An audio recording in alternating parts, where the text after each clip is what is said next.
makilala ka. Kasi ikaw lang ang tumibok sa buhay ko. Sa buhay ko. Oo. Ikaw rin ang nagpagana sa isip ko. At ikaw lang ang nagiging bibigyan ko.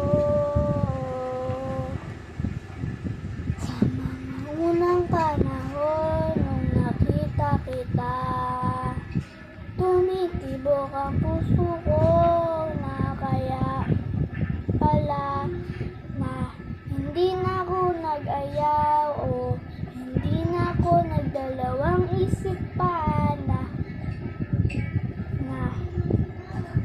hindi na ako nagdalawang isip pa na makilala ka, makilala ka,